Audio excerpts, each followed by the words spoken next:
পরিষ্কার হয়ে গেছে পুরো ফ্রেশ করে, ঠিক আছে। ফিটিংস হয়ে যাবে, ঠিক আছে। ফিটিংস হয়ে গেছে, নেট ফ্রেশ করে পরিষ্কার। তো বন্ধুরা আমাদের এসকেপে বিয়ারিং নিয়ে চলে আসা হয়েছে 6004 বিয়ারিং। এই হচ্ছে অয়েল সিল, এই হচ্ছে প্যাকিং, ফিটিংস হবে, দুখানা বিয়ারিং চেঞ্জ হবে। এই একটা বিয়ারিং, এই একটা, ঠিক আছে। এখানে একটা বিয়ারিং ফিটিংস হবে, ঠিক আছে বন্ধুরা।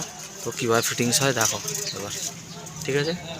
ফার্স্টে এখানে অয়েলের বিয়ারিং ঠকা হবে, ঠিক আছে বন্ধুরা। এ হচ্ছে বিয়ারিং, এটা ফিটিংস হবে এখানটা, ঠিক আছে বন্ধুরা। তো বন্ধুরা এটা বিয়ারিং ঠকা আছে। এবার এইখানে অয়েল সিলটা ঠিক এইভাবে লাগাতে হবে, এইভাবে নয়, এইদিকে হলে অয়েল বেরিয়ে পড়বে, ঠিক ভেতরের দিকে এইভাবে অয়েল সিলটা পুশিং করা হবে, ঠিক আছে।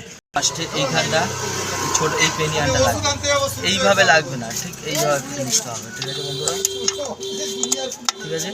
এই যে এইটা, তারপরে হচ্ছে বন্ধুরা ঠিক এই যে বড় পেনিয়ানটা দেখছো, এইভাবে ফিটিংস হবে, ঠিক আছে বন্ধুরা, ঠিক আছে। ঠিক এইভাবে কাজ করা হবে, দেখো, ঠিক আছে বন্ধুরা।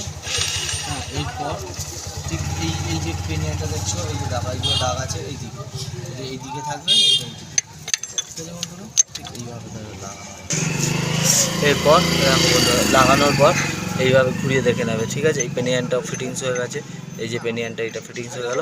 এরপর এই দেখো বন্ধুরা এইভাবে ঘুরবে, ঠিক আছে বন্ধুরা। এই যে প্যাকিংটা দেখছো, এই প্যাকিংটা এর মধ্যে ফিটিংস হবে, ঠিক আছে। তো এই যে প্যাকিংটা বসে গেছে, ঠিক আছে। এই কভারটা এবার ওর মধ্যে বসানো হবে, ঠিক আছে বন্ধুরা। কীভাবে বসানো হয় সেটা দেখো। তো এইভাবে ঠিক বসানো হয়েছে, দেখো বন্ধুরা, ঠিক এইভাবে বসানো হয়েছে, ঠেলা হয়নি, ঠিক আছে। এইভাবে ঠিক ফিটিংস হবে, ঠিক আছে বন্ধুরা। দেখতে দেখো ফিটিংস হয়ে গেছে। এবার এর মধ্যে নাট বোল্টগুলো লাগানো হবে, ঠিক আছে বন্ধুরা। নাট বোল্টগুলো লাগানো হবে। তো দেখো বন্ধুরা এই যে নাট বোল্ট লাগানো হয়েছে, এবার এগুলোকে টাইট দেওয়া হবে, ঠিক আছে বন্ধুরা। দেখো নাট বোল্ট লাগানো হয়ে গেছে, এগুলো টাইট দেওয়া হবে, ঠিক আছে। 10 নম্বর ফ্যান্স দিয়ে টাইট দেওয়া হবে। তো তারপরে যে বোল্টগুলো সব ফিটিংস হয়ে গেছে, দেখো বন্ধুরা, ঠিক আছে। ভালো করে দেখো এই বোল্টগুলো ফিটিংস করে দেওয়া হয়ে গেছে, গিয়ার বক্স ফিটিংস হয়ে গেছে, ঠিক আছে। দেখো এই থেকে ঘোরাচ্ছে, দেখো পরিষ্কার ঘুরছে, দেখো, ঠিক আছে। এর মধ্যে কোনো কাজাকুজি সিং নেই, ঠিক আছে। এইভাবে তোমরা গিয়ার বক্স ফিটিং করে নেবে, ঠিক আছে। তো এই যে হচ্ছে প্লেজার গাড়ি, প্লেজার, ঠিক আছে। গিয়ার বক্স ফিটিংস তোমরা দেখে নিলে তোমরা ফিটিংস করে নিতে পারবে এবার দিয়ে।